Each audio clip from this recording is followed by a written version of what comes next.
Letters and Emotions with Sean for me.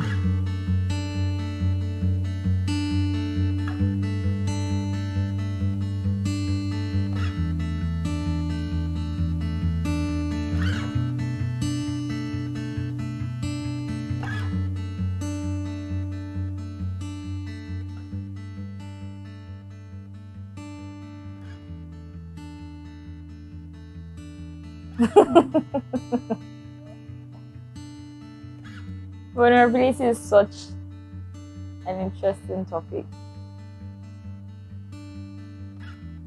I don't even feel qualified to talk about it,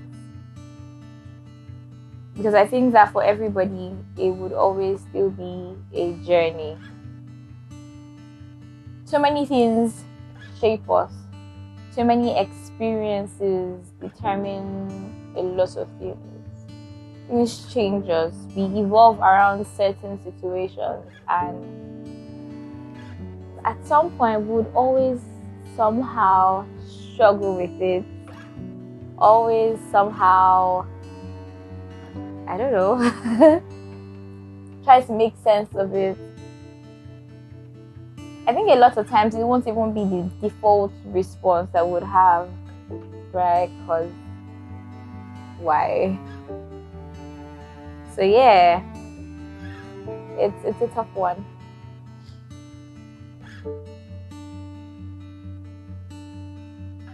The problem with not being vulnerable is not just that, oh, you're scared of, people seeing you in a certain light. I think it's also because you're scared of how you see yourself in the eyes of other people, because you can tell someone something that is that you find very important, and they don't take it as crazy as you think, right? But somehow in your mind you've concluded that they would see you as weak. Now this is for me. This is for me particularly, because that's it. I never want to feel weak. I never want to feel like I don't have it all together. I just have to figure it out. I literally always have to figure it out every single time. If it doesn't look like it's working, that's a problem, because I need to figure it out. And so this is for me as well.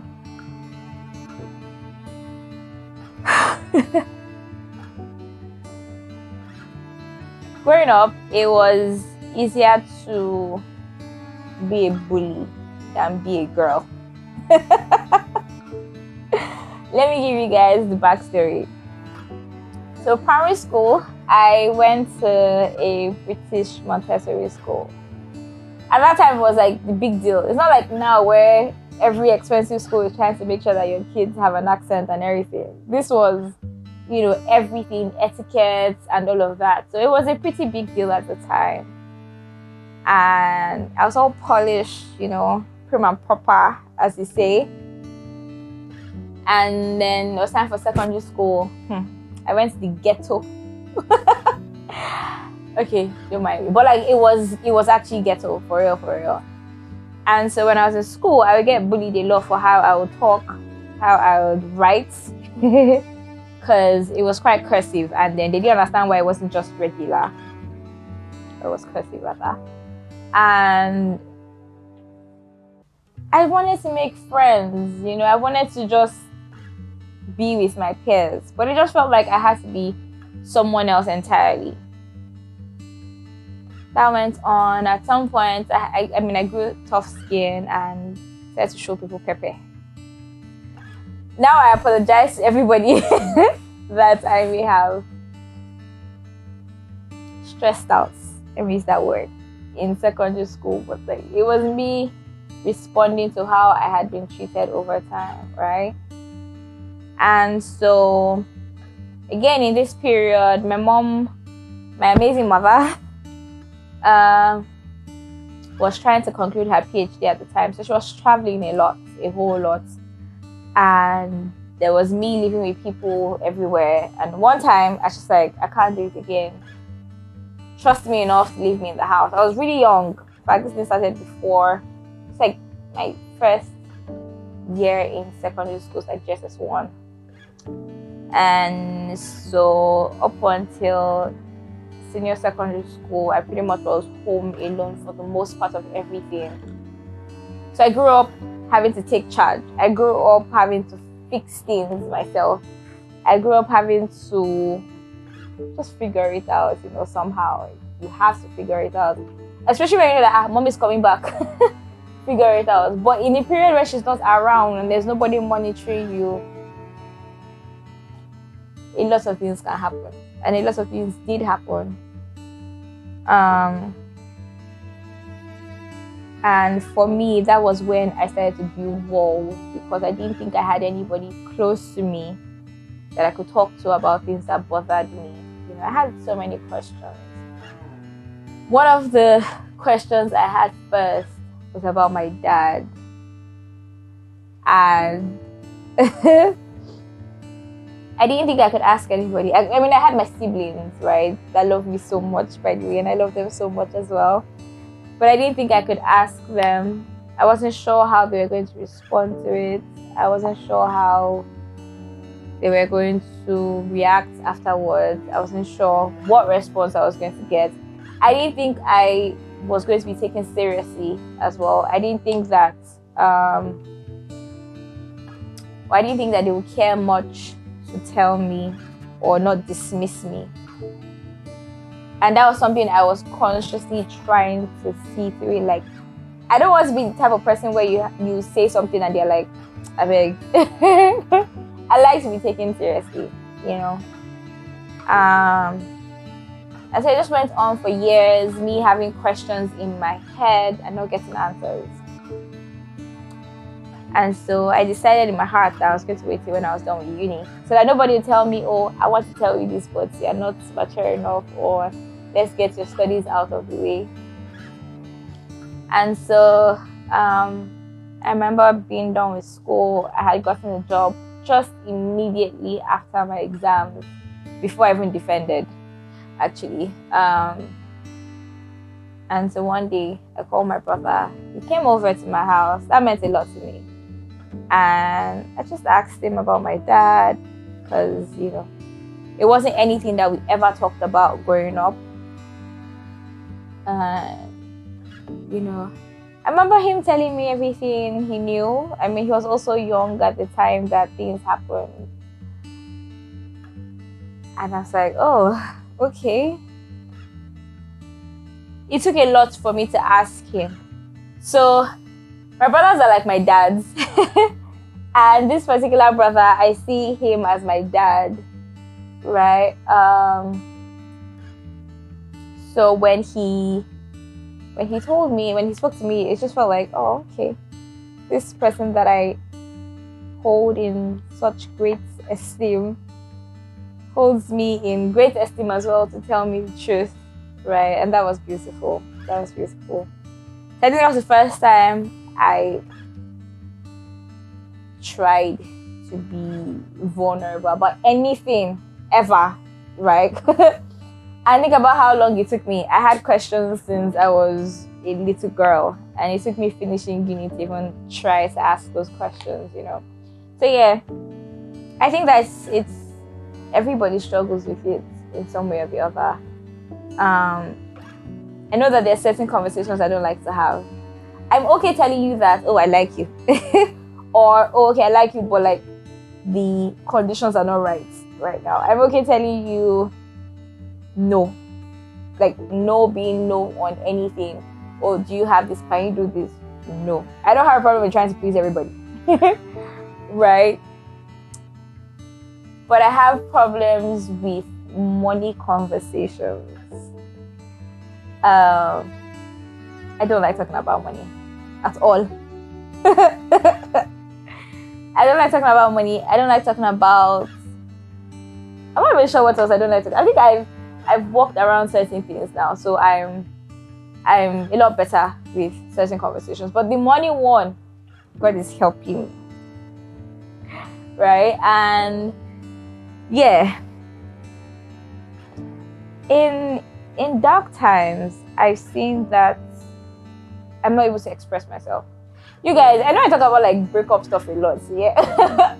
But you need to see how important it is if you are the all-in kind of person, like you give your all to a relationship. If heartbreak should hold you, if it should show you pepper. Anyway, right? It changes so many things. It could potentially change how you see yourself depending on like what level of maturity you are in, or how best you're able to work around certain things. It changes how you relate to people. It changes your idea of love. It changes, or it could close your mind to wanting it, in fact. Right?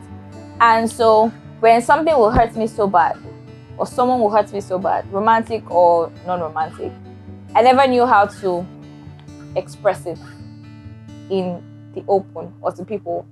So I won't call my friend and say, I'm heartbroken. No. You may know that, okay, someone did something bad to me or something happened to me, but you will never know the extent to how much I'm feeling it. And the only thing I knew how to do was to talk to God. As cliche as it sounds, I promise you, that's the only thing I could do. Because that's the only person. So this is how it started. Initially, it was, this is someone that I cannot physically see as a human person in front of me right now. This is someone that, except of course I know that God wants to speak to me, but like he may not give me the response ASAP like a human being would, because he has something to say about everything, right? It felt safe, right? I'm like, who will God tell about it? God can keep my secrets out. If I tell Mr. A can by mistake tell Mr. C, and then Mr. C thinks that, oh, it's okay to tell another person, and then so my twist is around. I don't like So God felt like the safest person to talk to, and it worked. It worked. Even though like the lens I used or I was using to see things was maybe not the best at the time, but it worked. I remember telling God one time that, oh my God, my heart's about to pop out. If you would just take me right now. If you would just take me right now and end this misery, you know. Or when I'm constantly falling sick and I was tired of having to tell people around me that, oh, I wasn't feeling so well. Or, oh, I feel a pain in my chest. I feel a pain in my tummy. My leg hurts. My hand hurts. My head is spinning me. My eyes are this. Like every body part had one issue. Thank God. I literally had history with every body part. And it just felt like the safest person I could talk to was God. You know, just say, I'm sick. My body is not well at this time. You know, or just express the pain I'm feeling or the frustration I'm feeling. Like, why is this always happening to me? Why me? Why me? You know, when you tell human beings why me, like all the time, you start to think that, this person's a popper, this person's always nagging. But like, I can tell God and, you know, I don't feel like he thinks I'm nagging, you know. And I think that's how it pretty much went. And yeah, that's really what it is. So even in weird situations now, I still talk to God first. Like, oh, this happened, that happened, this is how I feel, especially if it's an emotion I feel like people would deem or would see me as weak for feeling. I'd be like, this is how I feel about this. This is me crying. I'm just saying it now because hard guy. In that moment when I'm talking to my father, it is me crying and I'm just wailing. I'm like, oh my God, why did this happen to me? Did I just hit the signs? I knew it was going to happen.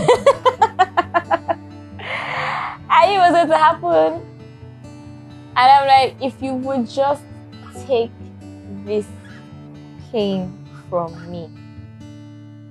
That's all. Like, if you would just take this pain from me. I don't think there's never a time I'd asked God to help with that and it never worked out. It just would go, you know, over time. It did not feel like magic, to be honest, because I understood the concept of time. Right? There's God working in you, but give it time. So I wasn't necessarily trying to rush things and say, oh, this has to fix up now, this has to work now. I've told God, why am I still feeling this way? No, it was, I've told God, I trust God, but I will still cry while He's doing the work. You know, I have said a lot of things. Some of these things don't even entirely make sense until like there's context to it. But like, it's really how I feel about the subject vulnerability, or the topic vulnerability. A lot of times it's just me in over my head talking about everything and not being able to just open up about it to say, okay, this is what I'm going through, this is what is happening with me, or I need help in this way. I think sometimes vulnerability is not even about crying for help. It's just you talking to someone or people that you trust. Right? And that's really it. I think for the major part, I'm still learning. You know, a few things I know or one of the things I know works for people: assurance. When you assure them, people in your corner, when they assure you over and over again that they are here for you, it may help ease things up around you.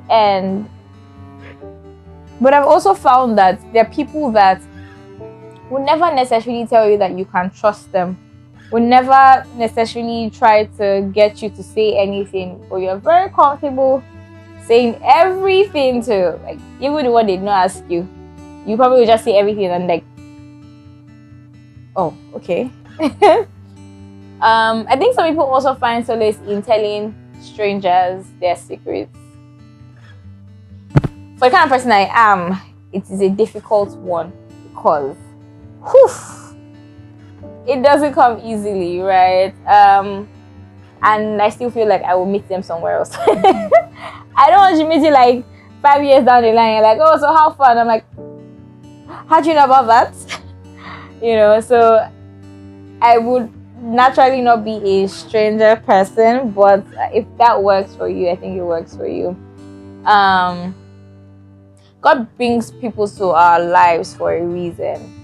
All people that I've had to depend on in some way or the other have were clearly brought to my life specifically for the times that I was in, and have now lasted even way after that period. Yeah, so I think you just have to learn to trust those people somehow. Trust that God brought them, and trust the God that you expect to help you, right? Because if you can't even be vulnerable with God,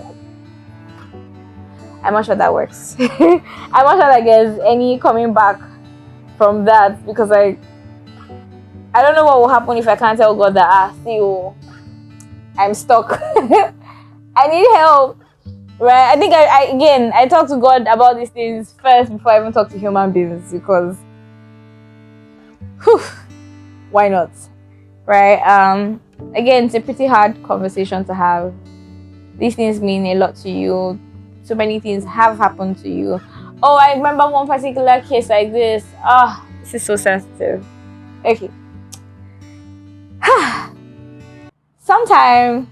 Some years back, there was a conversation going on the internet a lot about rape victims, right? And I had something to share, and it was eating me out. Like, I wanted to just say something like, oh, okay, I feel like this is it. This is something that I want to share. Oh, I think what even triggered it. Yeah. The conversations kept going on and on and on and on. And I had, for some reasons, my emotions were everywhere that period. And somehow I realized that I had experiences to share, and I had bottled them for years. So one day I was talking to someone that was close to me, and I just said, oh, this thing going on the internet, I feel like this is what it is. The guy should go through this. It was wrong. And she just passed a comment like, but she too, what was she doing there? Hey, I froze because this was me trying to look for an avenue to tell you, oh, this happened to me a couple years back with someone that you know. Someone else had tried to do this to me, and I couldn't process it from there. Like, oh, so this is what you think about victims. Interesting. As I locked up from the entire conversation, and as much as I knew at the time, like, it wasn't my fault that it happened to me, it kept on playing in my head, like, if someone I trust, now read people that I trust, that's how I now grouped it. Think about this. What would they think of me when I eventually tell them that this is what I have to say about this, or share my experiences? Would they blame me for these things? Would I have to carry that stigma for the rest of my life? And I'm like, okay, maybe I won't say that ever again, or maybe I won't bring it up ever again. This is like one in so many examples that that I can think of, or that I have experienced myself, right? Certain people do make it hard to just say it as it is. Certain people will never be able to help you. And I think that you have to realize it somehow. That they can't help you doesn't mean that that's the end, or their words are the final say on the situation that you're in or you're experiencing. And that's crazy. Because it messed with me. It messed with me so much. Throughout that period, I just couldn't understand if I was in the wrong. Was I in the wrong place? Was I wearing the wrong thing? Could I have tried to talk to someone else about it? Could I have trusted someone else? Too many questions that I could have asked and never eventually, got any answers to. Yeah. But these things make you hard. They make you not want to share. They make you not want to get help. Right? I mean, if something that is so tangible like that, like you probably have scars, if people would hear that and say that you're probably at fault, how much more spiritual things, like spiritual vulnerability, where you want to say, oh, my prayer life is under attack. Right? I'm not praying enough, I'm not studying enough, there's something wrong with me. Like, how much more that, where you can't explain it except they just know it. They leave scars. Some of the scars, again, as I said, never go. But in all of this, I don't think it's still God's plan. I think God genuinely wants us to get help. First of all, it is God's design that we have a community of believers around us. So, again, I don't think that God desires that we will just be loners and we'll go through things and nobody can ever nobody can ever help us through them, right? So, yeah, it's just, again, as I said, I'm still learning, but it's about striking some sort of balance. Knowing what time to say the things that you want to say, knowing who to tell this. I have people that know a little too much about me. But even those people don't know everything. They will never know everything. I think per time they only know the things that I want them to know.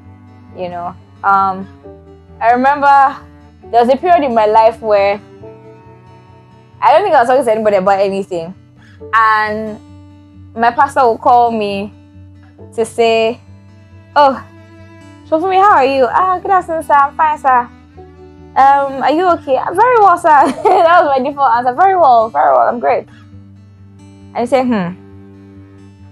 God told me this. And I'm like, right? And he'll tell me, oh, maybe what I was going through at the time. And I'll break down and just see that, okay, God entrusted this very important thing about me, to someone else, and say, okay, handle this issue, take care of my daughter. just maybe I can trust that person with certain things. I've had friends that will call me and say, oh, they sense that there's something wrong. What is going on? I've had people that I would have to call to say, I haven't heard from you in a while. I strongly sense that there's something going on with you. Or while having a conversation, it just drops in my spirit that this is exactly what they are going through. And it just helps. It helps people open up. That helped me open up. I've seen it help other people open up to me. And as I tell some of my friends that there's some things that will die with me. Like there's some things I can never, ever, ever say. If I don't know how to say them. I'd rather forget that they told me, right? Because these things are sacred in some way. And people were vulnerable enough to tell you. So yeah.